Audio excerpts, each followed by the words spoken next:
దేవుని స్వరూపము దేవుని పోలికలో చేసుకున్నటువంటి ఆ మనుషుల నుంచి కోరుకునేది ఒక్కటే, ఏంటి? నా మాట వినాలి. ఏమని కోరుకుంటున్నాడంటే, నా మాట వినాలి, నేను చెప్పినట్టు నడుచుకోవాలని దేవుడు కోరుకుంటున్నాడు. మీరు ఆదాము అవను కూడా మీరు పరిశీలన చేయండి. ఆదాము అవ ఇరువురు కూడా ఏదైనా తోటలో ఉన్నప్పుడు అక్కడ కోరుకున్నది ఒక్కటే దేవుడు. ఏం కోరుకున్నాడు?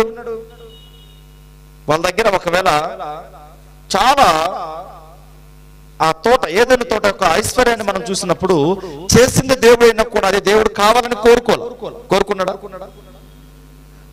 ఆ తోటలో వాళ్ళ ఇరువురిని పెట్టినప్పుడు కూడా దేవుడు ఒకటే కోరుకున్నాడు, నా మాట వినండి. ఏం కోరుకున్నాడండి? ఈరోజు కూడా క్రైస్తవులుగా ఉంటున్నటువంటి మన నుండి కూడా దేవుడు కోరుకునేది ఒక్కటే. ఏంటి ఆయన కోరుకున్నదంటే దేవుని మాట మనం వినడం. ఈరోజు మనము దేవుని చిత్తం అయితే మనము 2 విషయాలు నేర్చుకోవడానికి ఈరోజు మనం ప్రయత్నం చేద్దాం. మొట్టమొదటిగా దేవుడు కోరుకున్నది ఒకటేంటంటే దేవుని సాక్షిగా మనం నిలబడాలి. ఎలా నిలబడాలండి? మనం దేవుని యొక్క సాక్షిగా మనం నిలబడటానికి మనం ఏం చేయాలి? ప్రతి విషయంలో మనం ప్రయత్నం చేయాలి. రెండోది ఏంటంటే జ్ఞానం కలిగి నడుచుకోవాలి. ఈ 2 విషయాలు ఈ రోజు మనం నేర్చుకోవడానికి ప్రయత్నం చేద్దాం. దేవుడు మన నుంచి ఏం కోరుకుంటున్నాడంటే ఒకటే, ఆయన ఏమంటున్నాడంటే నాకు సాక్షులుగా ఉండండి. ఎలా ఉండండి? మనము ఒకసారి మత్తయి సువార్త 28వ అధ్యాయాన్ని మనం చూసినప్పుడు ఒక వాక్య భాగాన్ని చూసి మనం ముందుకు వెళ్ళిపోదాం. ఆయన కోరుకున్నది ఒకటే. అసలు ఏం కోరుకున్నాడంటే మత్తయి సువార్త 28వ అధ్యాయము 18వ వచనం. మత్తయి సువార్త 28వ అధ్యాయము 18వ వచనాన్ని మనం చూసినప్పుడు దేవుని వాక్యం ఏ రీతిగా తెలియపరుస్తూ ఉంటుంది.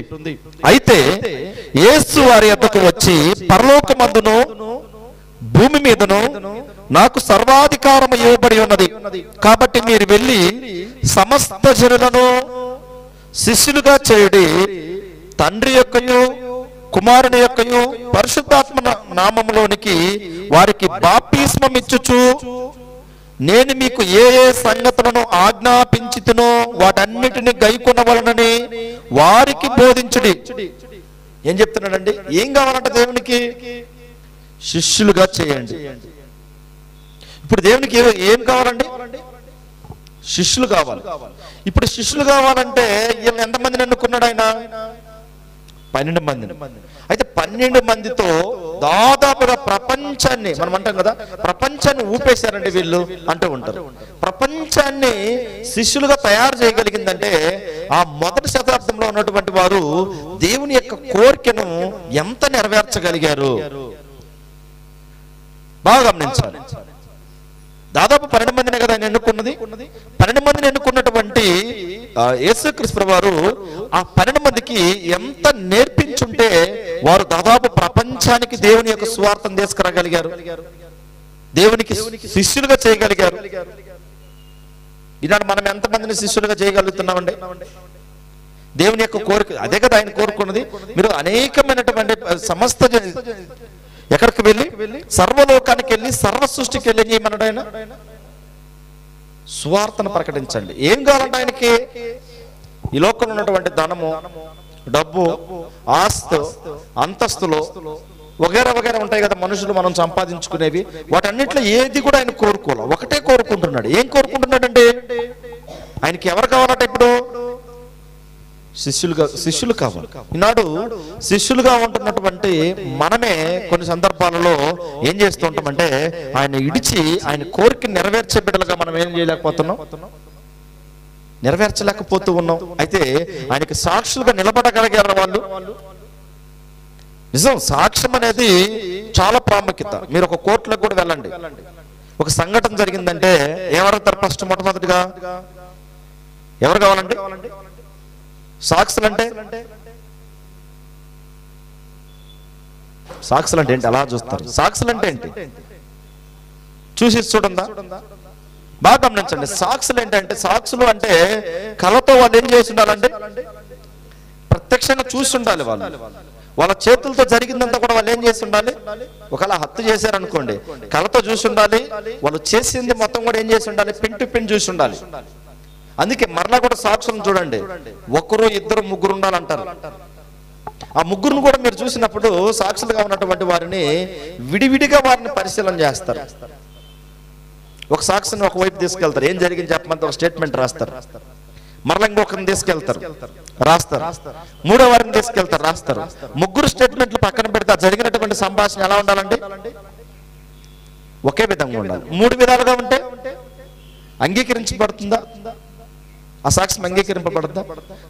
అంగీకరింపబడదు. కానీ మనం బాగా గమనించినప్పుడు ఇక్కడ 12 మంది శిష్యులు అనేకమైనటువంటి ప్రాంతాలకు వెళ్ళినా కూడా వాళ్ళు ఒకటే బోధించగలిగారు. ఏంటి అదంటే, యేసుక్రీస్తు వారు ఏ విధంగా మన కోసం శ్రమ పడ్డాడో, ఆయన మన కోసం ఏ విధంగా సిలువ మన మీదకి ఎక్కాడో, ఆయన మన కోసం ఏ విధంగా సమాధి చేయబడ్డాడో, ఆయన మన కోసం ఏ విధంగా పునరుద్ధరణ లేచాడో, ఈ విషయాలు స్టేట్మెంట్ అంటారు కదా, అది రాసినప్పుడు ఒకే విధంగా చెప్పగలిగారు వాళ్ళు.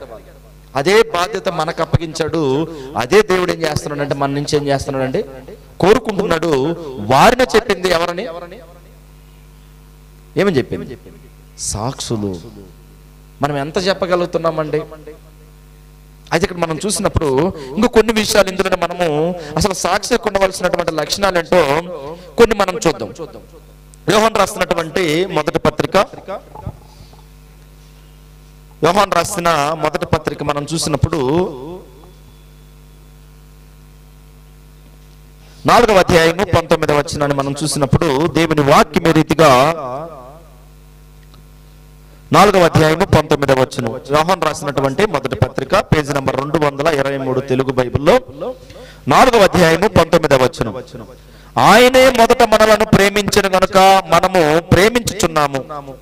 ఎవడైనను నేను దేవుణ్ణి ప్రేమించుచున్నానని చెప్పి తన సహోదరుని దేశించిన ఎడల అతడు అబద్ధికుడును, తాను చూచిన తన సహోదరుని ప్రేమింపనవాడు తాను చూడని దేవుని ప్రేమింపలేడు. దేవుని ప్రేమించువాడు తన సహోదరుని కూడా ప్రేమింప వలనని ఆజ్ఞను మనం ఆయన వలన పొంది ఉన్నాము. ప్రపంచంలో మనుషులందరూ కూడా ఏం చేశారండి? ప్రపంచంలో ఉన్నటువంటి మనుషులందరూ కూడా పాపము చేసి దేవునికి దూరం అయిపోయారు. ఎలా అయిపోయారు? ప్రపంచంలో ఉన్నటువంటి మనుషులందరూ కూడా పాపము చేసి దేవునికి దూరమైనప్పుడు ఆ దూరమైనటువంటి మనుషులందరిని కూడా మొదట ఏం చేసినట్టు ఆయన ప్రేమించాడు. ఈనాడు మనల్ని కూడా అంతే. మనం లోకంలో ఉన్నాం, నిజమా? లోకంలో ఉన్నటువంటి మనల్ని ఆయన ఏం చేస్తాడు? మొదట మనల్ని ప్రేమించాడు, మనం ఆయన్ని ప్రేమించాలి. చాలా మంది చూడండి, ఎక్కువగా మనము అలాగా ఉంటూ ఉన్నప్పుడు మన ఇంటి దగ్గరికి ప్రార్థన చేయడానికి వస్తూ ఉంటారు. అయ్యా ప్రార్థన చేస్తాం అన్నప్పుడు దేవుడు వారిని పంపించాడు మన దగ్గరికి. పంపించాడండి, పంపించాడు. ఒక ఫోన్ ద్వారా కావచ్చు, వాక్యం నేర్చుకోవచ్చు, వాక్యం చెప్పినటువంటి సహోదరులు కావచ్చు, ఈ విధంగా ఉన్న వాళ్ళు కూడా చాలా మంది ఉంటారు. అయితే దేవుడు ఏం చేస్తాడంటే మనల్ని ప్రేమించి వాళ్ళని మన దగ్గరికి పంపిస్తున్నాడు. మొదట మనం ఏం చేయాలి? అది గ్రహించాలి. అయితే మన సహోదరి సహోదరులను కూడా మనం ఏం చేయాలని తెలియపరుస్తుంది. ఏం చేయాలంట? ప్రేమించాలి. దేవుణ్ణి మనము ప్రేమిస్తున్నామంటే మొట్టమొదటి ఎవరిని ప్రేమించాలి? అది కొంతమంది చెప్తారు, అతన్ని మాత్రం నేను సహించలేను. అతను ఒక్కొక్కరు చూడండి అలాగే ఎదురొచ్చారు అనుకోండి పక్క వెళ్ళిపోతారు. ఇంకొంతమంది చెప్తారు, ఆ ముఖం చూస్తే నాకు అవదండి, ఇదిగో ఆయన ముఖం చూస్తే నాకు అవదు. ఇదే ప్రేమించడం అంటే? ఇది కాదు ప్రేమించడం. మన సహోదరి సహోదరులను మనం ఏం చేయాలంటే మొదట ప్రేమించగలగాలి. ఎందుకు మనం వాళ్ళని ప్రేమించగలగాలంటే దేవుడు మొట్టమొదటగా ఎవరిని ప్రేమించాడు? ఎవరిని ప్రేమించాడండి? మనల్ని ప్రేమించాడు. అంటే మనుషులుగా ఉంటున్నటువంటి మనల్ని ప్రేమించాడు. మనల్ని ప్రేమించి మనల్ని కూడా ఆయన సాక్షి బిడ్డలుగా, నాకు సాక్షులుగా మీరు ఉండండి అని చెప్పేసి మనల్ని ఏర్పరచుకున్నాడు దేవుడు. ఏర్పరచుకున్నాడా? ఈనాడు ప్రపంచంలో క్షమించే గుణం కలిగి ఉందంటే అది నేర్పించింది దేవుడు మాత్రమే. మనుషులు ఎవ్వరిలో క్షమించే గుణం లేదు. మీరు ధర్మశాస్త్రం పాత నిబంధనలో చరిత్రలోకి వెళ్ళారనుకోండి, మీరు కంటికి కన్ను పంటికి పన్ను, మనిషి చంపేశారనుకోండి మరలా హత్య, మరలా చంపితేనే మన పగ తీరుతుంది. కానీ యేసుక్రీస్తు వారు భూమి మీదకి వచ్చిన తర్వాత ఆ విధంగా నేర్పించలా. మొన్న కూడా ఒక కేరళ సిస్టర్ గారు అక్కడ ఒక ఆయన మీరందరూ బాగా చూస్తుంటారు, అక్కడ ఉన్నటువంటి అతనితో పరిచయం ఏర్పరచుకొని అక్కడే వారసత్వాన్ని సంపాదించుకున్న తర్వాత జాస్తి ఎక్కువైనటువంటి టార్చర్ పెడుతున్నారని అతను ఇస్లాం సోదరుడు అతను ఎక్కువ టార్చర్ పెడుతున్నాడని మత్తు ఇంజెక్షన్ చేసింది ఆమె, డాక్టర్ అయ్యి. సిస్టర్ పని చేస్తూ ఉంటుంది ఆమె, నర్సు పని. ఎక్కువ మంది శిష్యులకి ఆయన మందు తాగి ఉన్నాడు, బాగా ఆల్కహాల్ తీసుకుని ఉన్నాడు. డోస్ ఎక్కువైపోయి చనిపోయాడు. చనిపోయినటువంటి అతను ఏం చేశారంటే బాగా ముక్కలుగా నరికి వాటర్ ట్యాంకులు వేశారు. ఒక 3 దినాలకు అంత వాసన వచ్చేసింది. కానీ ఆమెను ఇండియాకి తీసుకురావడానికి మన ఇండియా మొత్తం కూడా ఎంత ప్రయాసపడింది తెలుసా మీకు? ఎందుకు ఆమె పట్ల ప్రేమ కలిగింది? వారసత్వం. మనవారు ఒకరిల్లు అక్కడ చనిపోతే ఎంత చెడ్డ పేరు, ఒక ప్రాణాన్ని మనం కోల్పోకూడదు కదా అని తీసుకురావడానికి చాలా ప్రయత్నాలు చేశారండి. మరి దేవుడు ఇలా ఈ విధంగా ఉందంటే ప్రాణానికి ప్రాణం వాళ్ళు. ఇక ఆ దేశంలో ఏంటి, ప్రాణానికి ప్రాణం. కానీ ప్రాణానికి ప్రాణం అవ్వకూడదు ఆమెను తీసుకురావాలని మన భారతదేశంలో చాలా మంది ప్రయాసపడ్డారా? ప్రయాసపడలేదు. ఎందుకు ప్రయాసపడ్డారు అంటే ఒక ప్రాణం పోవడం అనేది ఇష్టం లేదు. అందుకే ఇక్కడ మనం చూసినప్పుడు యోహాను సువార్త 3వ అధ్యాయం 16వ వచనంలో దేవుడు లోకమును ఎంతో ప్రేమించెను. ఏం చేశాడండి? ఒకసారి అక్కడికి వెళ్దాం చూడండి. యోహాను సువార్త 3వ అధ్యాయము, యోహాను సువార్త 3వ అధ్యాయము మనకందరికి తెలిసినటువంటి వాక్య భాగం. చాలా సార్లు కూడా ఎక్కువైనటువంటి సార్లు ఈ వాక్య భాగాన్ని మనం పరిశీలన చేస్తూ ఉంటాం. యోహాను సువార్త 3వ అధ్యాయం 16వ వచనం, దేవుడు లోకమును ఎంతో ప్రేమించెను. ఎంత ప్రేమించాడండి? నిజం, ఈనాడు దేవుడు మనుషుల్ని ప్రేమించింది మనం చూస్తే ఇక దానికి లెక్కలు మనం ఏం చేయలేమండి, లెక్కలు కట్టలేం. దేవుడు మనుషుల్ని ప్రేమించింది మనం చూసినప్పుడు లెక్కలు ఎందుకు కట్టలేమంటే తన ప్రియ కుమారుడైనటువంటి క్రీస్తుని భూలోకానికి పంపించాడు. మనము చేసినటువంటి పాపాల నిమిత్తం ఆయనకి శిక్ష వేశాడు. ఇప్పుడు మనం ఉన్నామండి, ఎవరో తప్పు చేశారు. తప్పు చేస్తే మనలో ఒకవేళ కుమారుడు కుమార్తె ఉంటే వాళ్ళని బలిగా ఇస్తామా? మన స్నేహితుల నిమిత్తం ఇస్తామా? ఇవ్వడానికి ముందుకు వెళ్తారండి? ఏం చేస్తున్నారు గారు, వెళ్తారా? వెళ్ళరు. ఏంటండి అసలు ఏంటి, ఏం మాట్లాడుతున్నారు మీరు? పొరపాటుగా తప్పు చేసింది ఎవరిని ఇవ్వమంటున్నారు బలి? ఏంటి అసలు మీకు మైండ్ ఉందా అని అంటారు. లేదండి మీరు సాక్షులుగా ఉండాలంటే ఖచ్చితంగా మీ బిడ్డని ఇవ్వాల్సిందనంటే. కానీ ఆ విషయంలో నీతిమంతుడిగా పిలువబడినటువంటి ఒక అబ్రహాం అండి ఏం చేశాడు?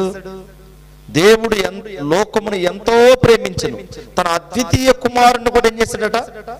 ప్రాణం పెట్టడానికి కూడా ఆయన అంత ప్రేమించాడు. కానీ అదే దేవుడు అడిగినప్పుడు అబ్రహాం తన కుమారుని ఇవ్వటానికి ముందుకెళ్ళాడు. కారణం ఏంటో తెలుసు? అక్కడ దేవునికి నేను సాక్షిగా ఉండాలి. పలాని పర్వతం మీదకి మీ కుమారుని తీసుకోరా అన్నప్పుడు తీసుకుని వెళ్ళిపోయాడు. మనం ఇస్తామండి? ఇస్తామా? మన పిల్లవాళ్ళకి ఒక ఇంజక్షన్ వేస్తేనే అసలు తట్టుకోలేము, అసలు మొత్తం పడేస్తాం, ఎక్కడెక్కడే గొడవ పెట్టుకుంటాం డాక్టర్ల మీద. చిన్నగా వేయండి అంటాం, అనమా? పిల్లడు ఏడుస్తా ఉన్నాడంటే బలంతంగా ట్రీట్మెంట్ ఇస్తున్నారు, ఊరుకుంటామా ఏంటి? బాబో పాప అలా జరిగితే మనం ఊరుకుంటాము? మన కళ్ళ ముందే ఎంత బాధ అనిపిస్తుంది. మరి అదే పరలోకం ఉన్నటువంటి దేవుడు తన కుమారుణ్ణి సిలువ మీదకి ఎక్కించి ఆయన్ని ఇక చిత్రహింసలు పెట్టారండి క్రీస్తుని. అలా పెట్టినప్పుడు మరి పరలోకంలో ఉన్నటువంటి దేవుడు ఏం చేయలేడా? మరి చేయలేనటువంటి స్థితి. ఒకసారి ఆలోచించండి. పరలోకంలో దేవుడు ఉన్నాడు, తన కుమారుడు క్రీస్తున్నాడు భూమి మీద, సిలువ మీదకి ఎక్కించి మరి అది కూడా పాపులు కొట్టారు, గుద్దారు, బల్లెపోట్లు పడిచారు, రక్తం అనేది అదే విధంగా కారుతూ ఉంది సాయంత్రం దాకా, ఉదయం నుంచి అలా కారుతూ ఉంటే పరలోకంలో ఉన్నటువంటి దేవుడు చూస్తూ ఊరుకున్నాడండి. ఎవరి కోసం? ఎవరి కోసం అండి? మన కోసం. మనమందరం కూడా నశించకూడదు. నా బిడ్డలందరూ కూడా రక్షింపబడాలంటే, నా బిడ్డలందరూ కూడా నాకు సాక్షులుగా ఉండాలంటే నా కుమారుని బలివ్వాల్సిందని చెప్పేసి సైలెంట్ గా ఉండిపోయాడండి. అయితే మనం ఇక్కడ ఇంకొంచెం ముందుకెళ్ళి మనం చూసినప్పుడు 13వ అధ్యాయం 35వ వచనంలో యోహాను సువార్తలో 13వ అధ్యాయము 35వ వచనాన్ని మనం చూసినప్పుడు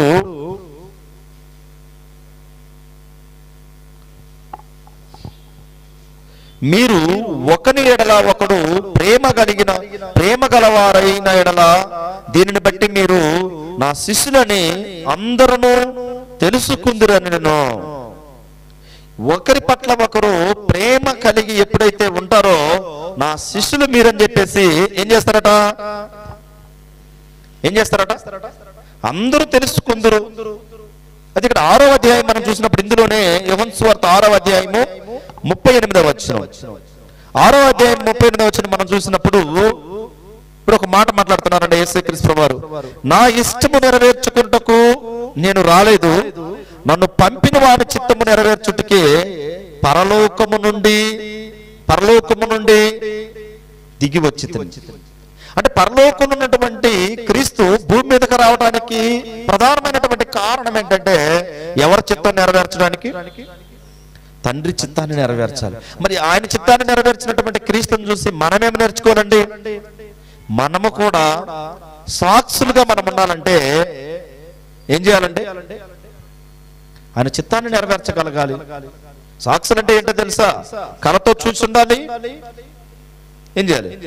లైవ్ లో ప్రత్యక్షంగా చూసినటువంటి వారే. ఇప్పుడు మనము ఆత్మ సంబంధంగా దేవుని బిడ్డలం.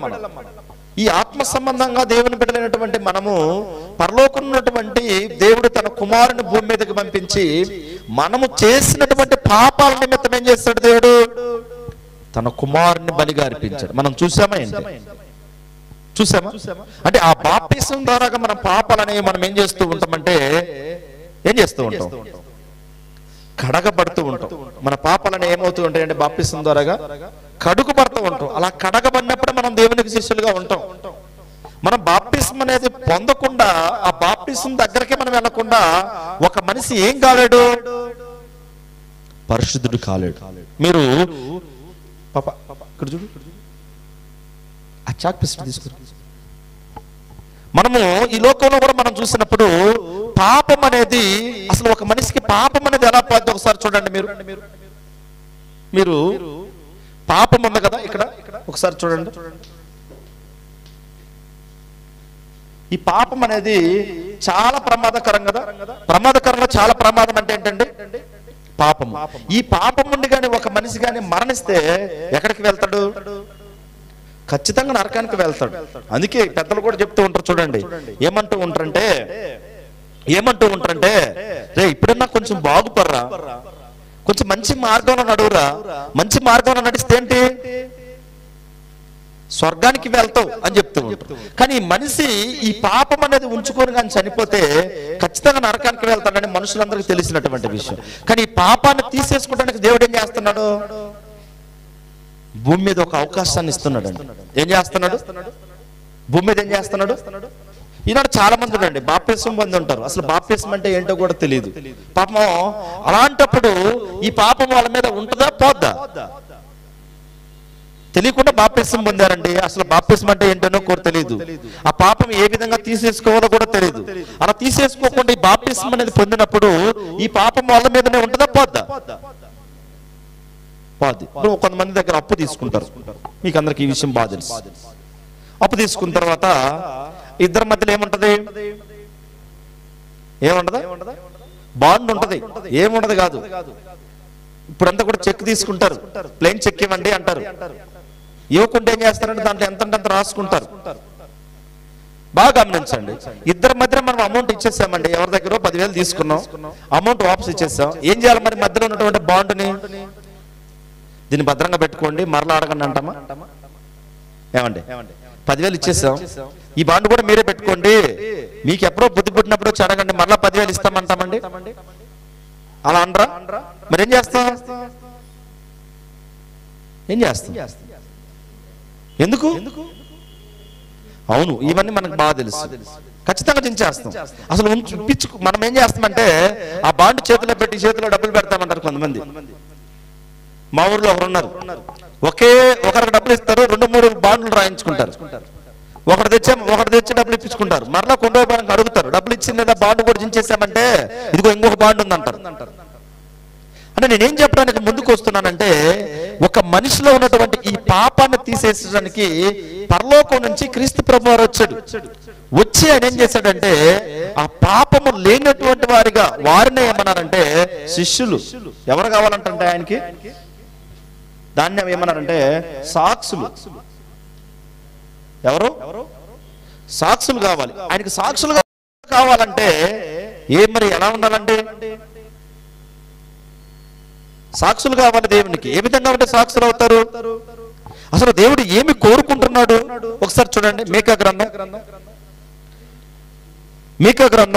6వ అధ్యాయము పాత నిబంధనలో మనం చూసినప్పుడు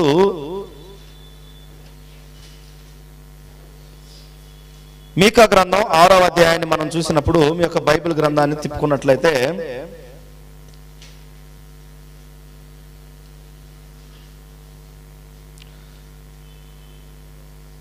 6వ అధ్యాయము 8వ వచనం. 6వ అధ్యాయం 8వ వచనాన్ని మనం చూసినప్పుడు పేజీ నంబర్ 766. మీకా గ్రంథం 6వ అధ్యాయం 8వ వచనం. మనుషుడా, ఏది ఉత్తమమో అది నీకు తెలియచేయబడి ఉన్నది. న్యాయముగా నడుచుకొనుటయు, కనికిరమును ప్రేమించుటయు, దీన మనస్సు కలిగి దేవుని ఎదుట ప్రవర్తించుటయు ఇంతే కదా యెహోవా అడుగుచున్నాడు. అంటే మీకా గారి ద్వారాగా ఈ ఇజ్రాయెల్ ప్రజలకు దేవుడు హెచ్చరిక చేస్తూ ఉన్నాడు. మీరు చాలా ప్రయాసపడుతున్నారు, ఏమేమో ఇచ్చి దేవుని దగ్గరకు వచ్చి ఏం చేయాలనుకుంటున్నారు? మీ మీద ఉన్నటువంటి పాపాలు తీసేసుకోవాలనుకుంటున్నారు. ఆ విధంగా పోయేది కాదు పాపం అనేది. మరేంటి? మనుషుడా, ఏది ఉత్తమమో అది నీకు తెలియజేయబడి ఉన్నది. ఎప్పటి నుంచి తెలియజేయబడి ఉంది? ఎప్పటి నుంచి అండి? భూమి పుట్టినప్పటి నుంచి, మనుషులను దేవుడు తయారు చేసినప్పటి నుంచి కూడా ఉత్తమమైనది ఏంటో దేవుడు ఏం చేస్తూ ఉన్నాడంటే తెలియపరుస్తూ వచ్చాడు. అయితే ఇక్కడ అంటున్నాడు, న్యాయముగా నడుచుకున్నటయు, కనికిరమును ప్రేమించుటయు, దీన మనస్సు కలిగి దేవుని ఎదుట ప్రవర్తించుటయు ఇంతే కదా యెహోవా అడుగుచున్నాడు. వీరినే ఏం చెప్పిందంటే దేవునికి సాక్షులు. ఏంటండి? దేవునికి సాక్షులు. ఇంకొంచెం ముందుకెళ్ళి మనం చూసినప్పుడు అపోస్తలుడైనటువంటి పౌలు గారు ఫిలిప్పీలకు రాసిన పత్రిక 2వ అధ్యాయంలో మనం చూసినప్పుడు చూడండి. ఫిలిప్పీలకు రాసిన పత్రిక 2వ అధ్యాయము 3 నుంచి 8 వచనాలు మనం చూసినప్పుడు మనం 6వ వచనం నుంచి చూద్దాం. ఆయన అంటే క్రీస్తు ప్రభువారు. పేజీ నంబర్ 179 ఫిలిప్పీలకు రాసిన పత్రిక 2వ అధ్యాయము 6వ వచనం నుంచి చూద్దాం. 3 నుంచి 8 వచనాలు మీరు ఇంటికి వెళ్ళి చదవండి. అయితే కొన్ని వచనాలు మనం ఇందులో చూసేదానికి ప్రయత్నం చేద్దాం. 6వ వచనం నేను చదువుతున్నాను చూడండి. ఆయన దేవుని స్వరూపము కలిగిన వాడై ఉండి దేవునితో సమానముగా ఉండుట విడిచిపెట్టకూడని భాగ్యము ఎంచుకొనలేదు గాని మనుషుల పోలికగా పుట్టి దాసుని స్వరూపము ధరించుకొని తన్ను తానే ఏం చేశాడట? రిక్తునిగా చేసుకొనెను. ఎందుకండి? మనుషుని పోలికగా, దాసుని స్వరూపము, ఇవన్నీ కూడా ధరించుకొని తన్ని తాను రిక్తునిగా చేసుకొని ఎందుకు ఉండాల్సి వచ్చిందంటే మనమందరం కూడా ఆయనకి సాక్షులుగా ఉండాలండి. ఎలా ఉండాలండి? మనమందరం కూడా ఎలా ఉండాలంటే ఆయనకి సాక్షులుగా ఉండాలని. ఇందులోనే మనం చూసినప్పుడు ఫిలిప్పీలకు రాసిన పత్రిక 1వ అధ్యాయం 27వ వచనాన్ని మనం చూసినప్పుడు, నేను వచ్చి మిమ్మల్ని చూచినను రాకపోయినను మీరు ఏ విషయంలోనూ ఎదిరించు వారికి బెదరక అందరూ ఒక్క భావముతో సువార్త విశ్వాస పక్షమున పోరాడుచు ఏక మనస్సు గలవారై నిలిచి ఉన్నారని నేను మిమ్మను గూర్చి వినులాగున మీరు క్రీస్తు సువార్తకు తగినట్లుగా ప్రవర్తించుడి. అట్లు మీరు బెదరకుండుట వారికి నాశనమును మీకు రక్షణను కలుగుటకును సూచన అయి ఉన్నది. ఇది దేవుని వలన కలుగునదే. ఇక్కడ ఫిలిప్పీలో ఉన్నటువంటి స్థానిక సంఘానికి అపోస్తలుడైనటువంటి పౌలు గారు మీరు ఏక మనసు కలిగినటువంటి వారై ఉండండి. ఏ విషయంలో కూడా ఎలా ఉండకూడదు? బెదరకూడదు. ఎందుకు బెదరకూడదు అన్నాడు. మనం చూసినప్పుడు క్రైస్తవులు అంటే విపరీతమైనటువంటి శ్రమలు ఇలా ఉండేది కాదు. ఆ విపరీతమైనటువంటి శ్రమలలో క్రైస్తవులు దేవుణ్ణి విడిచి అన్యుల వైపు వెళ్ళిపోయేవారు చాలా మంది ఉన్నారు. అయితే దేవునికి ఏం కావాలి? ఇప్పుడు ఏం కావాలండి? అసలు ఏం కావాలని ఆయన కోరుకుంటున్నాడు? సాక్షులు. ఏం కావాలి దేవునికి ఇప్పుడు? సాక్షులు కావాలి. అయితే మీరు ఏం చేయకూడదు? ఏక మనుషు కలిగినటువంటి వారై మీరు బెదరక ఏం చేయాలంటే, ఏక మనసు కలిగినటువంటి వారై మీరు బెదరక. అందుకే ఇక్కడ మత్తయి సువార్తలో మనం చూసినప్పుడు 5వ అధ్యాయం 16వ వచనంలో, మత్తయి సువార్త 5వ అధ్యాయం 16వ వచనాన్ని మనము మత్తయి సువార్త 5వ అధ్యాయం 16వ వచనాన్ని మనం చూసినప్పుడు, మనుషులు మీ సత్క్రియలను చూసి పరలోకమందున్న మీ తండ్రిని మహిమపరచునట్లు వారి ఎదుట మీ ఎలుగు ప్రకాశింపనీయుడి. అంటే క్రైస్తవులుగా ఉంటున్నటువంటి ఆనాడు ఉన్నటువంటి దినాలలో వారు కావచ్చు, ఈనాడు ఉన్నటువంటి మనం కావచ్చు, మనము చేసే ఆ సత్క్రియలు చూసి ఏం చేయాలట? వాళ్ళు పరలోకమందున్నటువంటి దేవుణ్ణి మహిమపరచగలరు. ఈనాడు మనం చూసినప్పుడు మనమే కొన్ని సందర్భాల్లో ఏం చేస్తూ ఉంటామండి? మనమే ఏం చేస్తూ ఉంటాం? కొన్ని సందర్భాల్లో దేవుడు చెప్పినట్టు నడుచుకో, దేవుడు కోరుకున్నట్టుగా మనం ఉండం. మనం ఎక్కడ కనపడతాం? ఆదివారం వస్తే ఒక్కొక్కసారి బయట కనపడుతూ ఉంటాం. కనపడినప్పుడు మరి ఇతరులు మనం చూసినప్పుడు ఎలా మన సత్క్రియలు ఎలా ఉండాలా? ఎలా ఉండాలి మరి మన సత్క్రియలు? మనం చేసే సత్క్రియలు ఎలా ఉండాలంటే పరలోకంలో ఉన్నటువంటి దేవుణ్ణి మహిమపరిచేటట్లుగా ఉండాలండి. ఎలా ఉండాలట? పరలోకంలో ఉన్నటువంటి దేవుడు మహిమపరిచే విధంగా. ఇందులో మనం మొదటి సందర్భాన్ని మనం పరిశీలన చేసినప్పుడు సాక్షులుగా మనం దేవునికి ఉండాలంటే మనం మొదట్లో ప్రారంభంలోనే చూసాం. ఏం చూసాం? మత్తయి సువార్త 28వ అధ్యాయం 19-20 వచనాల్లో మనం చూసినప్పుడు, మీరు సర్వలోకానికి వెళ్ళండి. ఏం చేయండి? సర్వ సృష్టికి సువార్తను ప్రకటించండి. తండ్రి యొక్క, కుమారుని యొక్క, పరిశుద్ధాత్మలోనికి మీరు ఏం చేయండి? బాప్తిస్మం ఇవ్వండి. అనేక మందిని శిష్యులుగా చేయండి. ఆ శిష్యులనే చెప్పింది నాకు సాక్షులు. ఈనాడు మనం చూసినప్పుడు మనం పనిచేస్తూ ఉంటాం, చాలా బిజీగా ఉంటాం. అదే బిజీలో ఇంటికి వచ్చేస్తాం కదా. ఇంటికి వస్తూ ఉంటాం, భోజనం చేస్తాం. ఒక్కొక్కసారి తక్కువ నిద్రపోతారు భోజనం చేసి. లేకుంటే ఏం చేస్తాం? 10 నిమిషాలు 20 నిమిషాలు ఖాళీ ఉందండి, ఎవరితోన్నా కొంచెం ఏం చేద్దాం? మాట్లాడదాం. కానీ ఈ మాటల్లో ఎప్పుడైనా కూడా మనం దేవుని గురించి అలా చెప్పుంటామండి? దేవుని గురించి మాట్లాడుంటామా? మన స్నేహితులే, మనతో ఉండే వాళ్ళే, రక్షణలో లేనటువంటి వారికి మనం ఏమైనా కొంచెం మనం చెప్పగలుగుతున్నామా? మనమే బిజీ, మనమే రాలేనటువంటి పరిస్థితి, మనకే చాలా ఇబ్బందులు, మనమే చాలా తొందరలు కలిగి ఉన్నాం. మనం ఏం చెప్పగలుగుతున్నామంటే నిజమండి. ఈనాడు మనం చూసినప్పుడు క్రైస్తవులుగా మనం ఉన్నప్పుడు మనం ఎంతమందిని శిష్యులుగా, సాక్షులుగా మనం నిలబెట్టగలుగుతున్నాం దేవునికి? మనం బాప్తిస్మం పొందిన తర్వాత ఎంతమందిని దేవుడు కోరుకున్నటువంటి విధంగా దేవుని యొక్క కోరికను నెరవేర్చే బిడ్డలుగా మనం ఉంటున్నాం అనేది చాలా ప్రాముఖ్యత. మనకు బిడ్డలు ఉన్నప్పుడు మన కోరికను నెరవేర్చినటువంటి బిడ్డలు మనతో ఉన్నారు అనుకోండి, బాధపడమండి?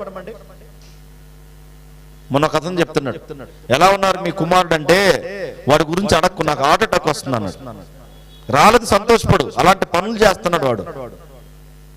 ఏం చేస్తున్నాడంటే కుమారుడు తండ్రికి హార్ట్ అటాక్ వచ్చే విధంగా, అంటే గుండెపోటు వచ్చే విధంగా కుమారుని యొక్క ప్రవర్తన ఉంది. అలా చెప్తున్నాడు తండ్రి. బాధ సంతోషం ఆ విధంగా చెప్తే, ఈరోజు కూడా చూడండి, బాగా చేతికొచ్చుంటారు బిడ్డలు, చెప్పిన మాట వింటారు. లేరా ఆ విధంగా బిడ్డలు? తల్లిదండ్రులను ఎదిరించే బిడ్డలు. అదే దేవునికి సాక్షులుగా ఉండడం అంటే తల్లిదండ్రుల మాటే వినరు, తల్లిదండ్రులకు లోబడలు, తల్లిదండ్రులు అంటే అసహించుకుంటారు. తల్లిదండ్రులు నోటికి వచ్చినటువంటి మాట్లాడే బిడ్డలు ఉన్నారు. కళ్ళ ముందు ఉన్నటువంటి తల్లిదండ్రుల్ని మనం అలా అసహించుకొని, కళ్ళ ముందు ఉన్నటువంటి తల్లిదండ్రుల్ని వారిని మనం గమనించినప్పుడు పరలోకంలో ఉన్నటువంటి దేవునికి మనం శిష్యులుగా ఉంటామండి? ఉంటామా? ఉండలేము, ఉండడానికి సాధ్యం కాదు. అందుకే దేవుడు ప్రారంభం నుంచి కోరుకునేది ఏంటంటే నాకు సాక్షులు కావాలి. 12 మంది అపోస్తుల ద్వారా 70 మందిని ఎన్నుకున్నారు. 70 మంది ద్వారా 3000 మంది, 3000 మంది, 4000 మంది, 5000 మంది, కనీసం ప్రపంచాన్ని దేవునికి శిష్యులుగా మార్చగలిగారు. కారణం ఏంటంటే వాళ్ళు ఒకే భావం కలిగి ఉన్నారండి, ఒకే ప్రేమ తత్వాన్ని కలిగి ఉన్నారు. నాడు దేవుడు కూడా మన నుంచి కోరుకున్నది అదే. నాకు మీరు ఎలా ఉండండి, ఎలా ఉండండి, సాక్షులుగా ఉండండి. వీరండి క్రైస్తవులంటే, ఇలాంటి వాళ్ళండి దేవునికి బిడ్డలంటే అని వేరే వాళ్ళు మన గురించి చెప్పుకోగలగాలి. కొంతమంది తల్లిదండ్రులు చెప్తారు, మా అమ్మాయి మాట ఏందండి, నిజమా అబద్ధం? చెబితే మరలా కొంతమంది చెప్తారు, మా అమ్మాయి మాట వింటది కానీ ఏదన్నా ఒక మాట అనంది మరలా పని చేయదు. ఏదన్నా పని చెప్పామనుకోండి ఎప్పుడు నాకే చెప్తూ ఉంటది అని చేస్తుందట. అలా అని చేస్తే బిడ్డలు కూడా, అంటే మగ బిడ్డలు కూడా నిన్న మనం చూసినప్పుడు తల్లిదండ్రులు ఒక మాట చెప్పినప్పుడు మా అమ్మ కదా, మా నాన్న కదా, నేను వాళ్ళకు నమ్మకంగా ఉండాలనేది మనం జ్ఞానం కలిగి ఉండాలండి. అలా కలిగి ఉన్నప్పుడే ఖచ్చితంగా మనం దీవింపబడతాం. దేవునికి మనం ఎలా ఉంటామంటే శిష్యులుగా ఉంటాం. అయితే రెండో విషయాన్ని మనం నేర్చుకుందాం. ఈ రెండో విషయాన్ని మనం చూసినప్పుడు కొద్ది నిమిషాల పాటు ఈ రెండో విషయాన్ని మనం చూసినప్పుడు మొదటగా జ్ఞానం కలిగి ఉండాలి. ఇందులో జ్ఞానం అనేది చాలా ప్రాముఖ్యత. మీరు ఇంటికి వెళ్ళిన తర్వాత ఒకసారి సామెతల గ్రంథాన్ని చదవండి. సామెతల గ్రంథాన్ని మీరు చదివినప్పుడు అక్కడ మొత్తం కూడా సొలొమోను, భక్తుడైనటువంటి సొలొమోను రాసినటువంటి విధానం ఏంటంటే మొత్తం కూడా ఎలా రాశాడండి ఆయన? జ్ఞానం, జ్ఞానవంతుడు. తూర్పు దేశపు జ్ఞానులు కూడా ఎవరి దగ్గరకు వచ్చేవాళ్ళు జ్ఞానాన్ని నేర్చుకోవడానికి? సొలొమోను గారి దగ్గరకు వచ్చేవాడు. ఎంత జ్ఞానం ఉంటే ఒకసారి మనం చూసినప్పుడు సామెతల గ్రంథం 3వ అధ్యాయం 15వ వచనం, సామెతల గ్రంథం 3వ అధ్యాయం 15వ వచనాన్ని మనం చూసినప్పుడు పేజీ నంబర్ 533, సామెతల గ్రంథం 3వ అధ్యాయం 15వ వచనం. పగడము కంటే అది ప్రియమైనది, నీ ఇష్ట వస్తువులన్నీ దానితో సమానము కావు. దాని కుడి చేతిలో దీర్ఘాయువును, దాని ఎడమ చేతిలో ధనఘనతలను ఉన్నవి. అంటే పగడము కంటే అది ప్రియమైనది. ఏదటది?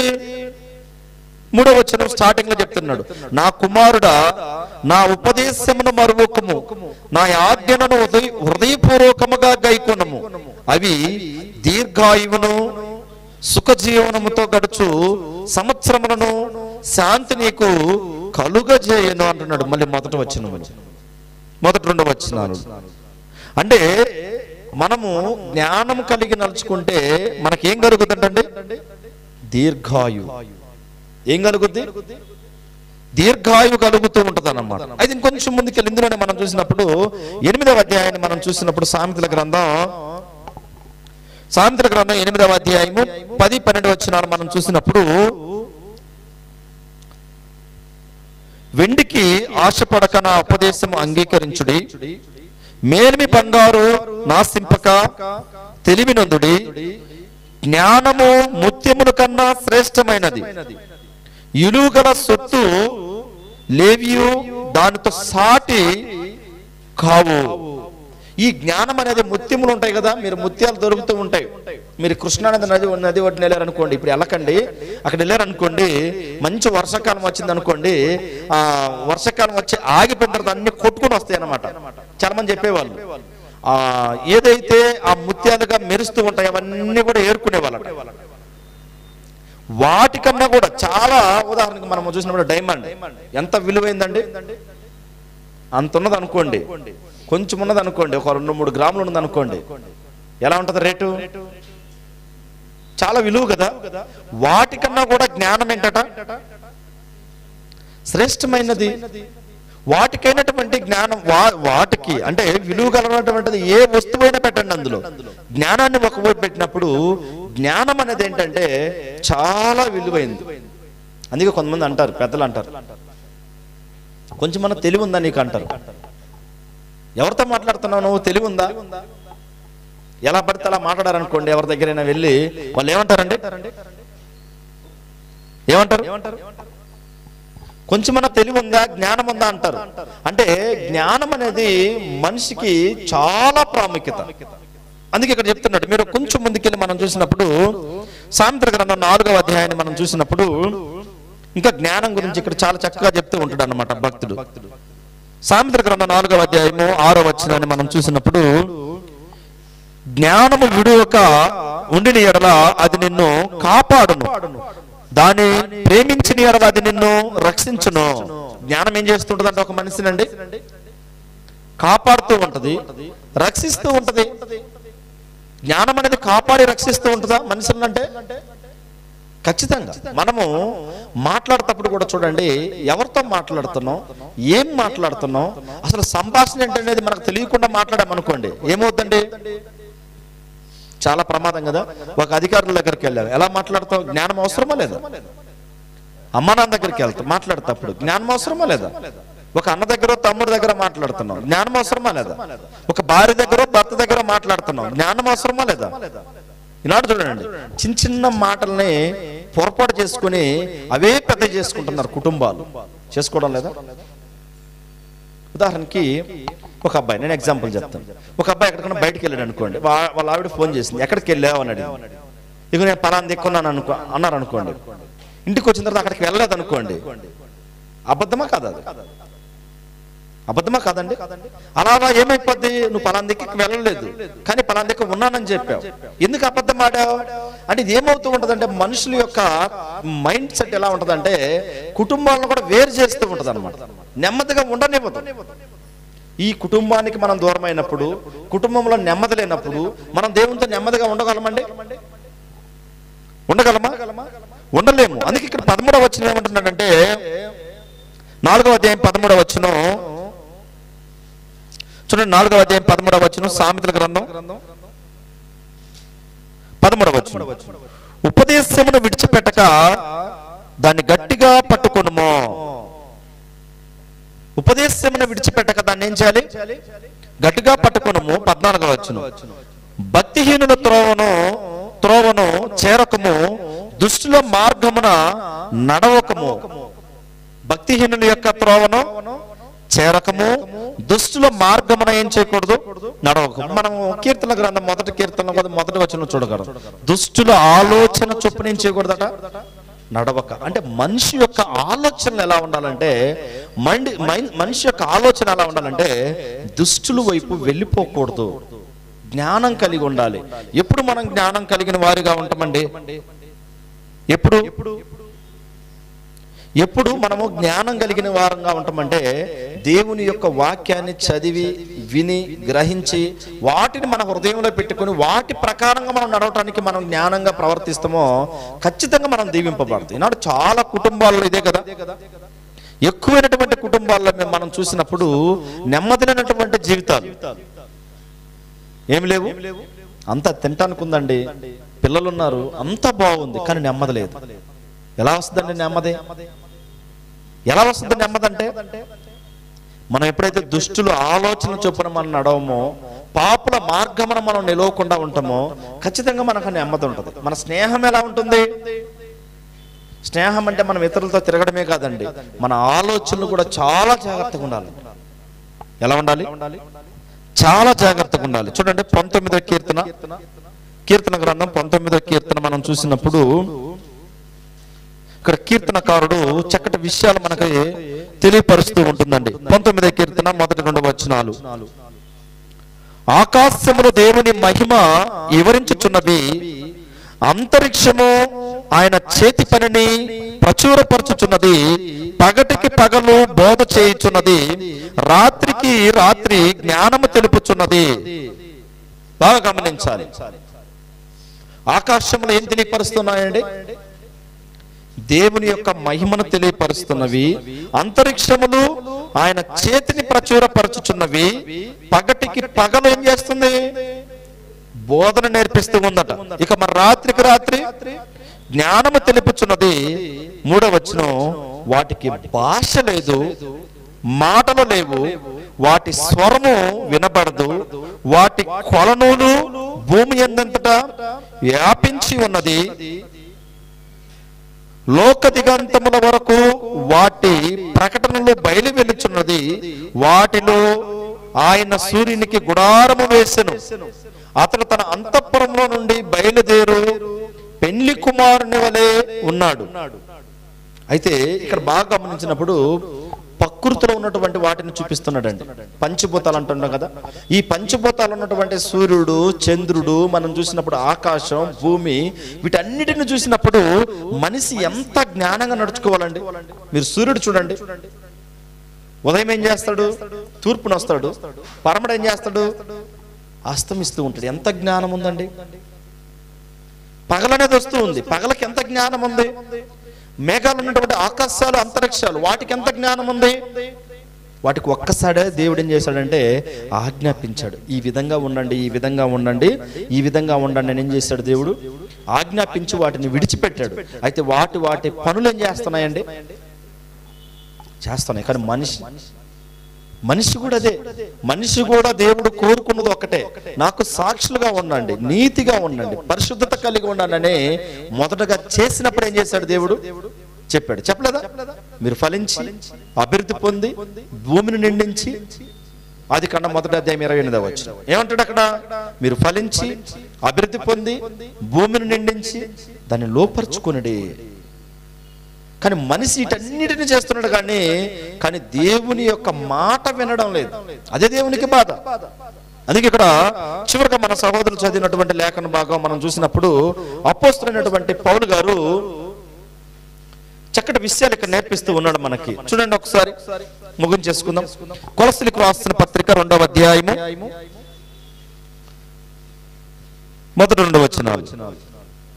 కొలస్సీలకు రాసిన పత్రిక 2వ అధ్యాయము 1-2 వచనాలు మనం చూసినప్పుడు, మీ కొరకును లవోదికీయ వారి కొరకును శరీర రీతిగా నా ముఖము చూడని వారందరి కొరకును నేను ఎంతగా పోరాడుచున్నానో మీకు తెలిసిన కోరుచున్నాను. వారు ప్రేమ యందు అతుకుపడి సంపూర్ణ గ్రహింపు యొక్క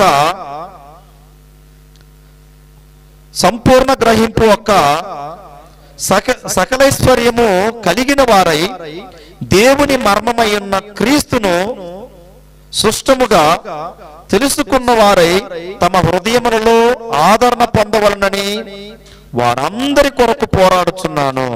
అయితే ఇక్కడ అంటున్నాడు, ఎవరి గురించి పోరాడుతున్నాడంట? ఈ కొలస్సీలో ఉన్నటువంటి వారందరి కొరకు పోరాడుతున్నాడు. దేంతో పోరాడుతున్నాడు? కింద 3వ వచనం చెప్తున్నాడు, బుద్ధి జ్ఞానముల సర్వ సంపదలు ఆయన యందు ఏమై ఉన్నాయట? గుప్తములై ఉన్నవి. ఈ బుద్ధి కానివ్వండి, ఈ జ్ఞానం కానివ్వండి, ఇవన్నీ కూడా ఎక్కడున్నాయంటండి? దేవునిలో ఉన్నాయి. అయితే ఈ ఉదయకాల సమయంలో మనము, మన కుటుంబాలు, మనం అందరం కూడా దీవింపబడుతూ ఈరోజు మనం నేర్చుకున్నటువంటి వాక్య భాగం, దేవుడు మన నుండి ఏమి కోరుతున్నాడు అనే విషయాన్ని మనం పరిశీలన చేసినప్పుడు, మొదటిది ఆయన సాక్షులుగా ఉండాలనేది కోరుకుంటున్నాడు. రెండోది ఏంటంటే జ్ఞానం కలిగినటువంటి వారుగా ఉండండి. ఈ జ్ఞానం కూడా ఎలా ఉందంటే దేవునిలో గుప్తమై ఉన్నది.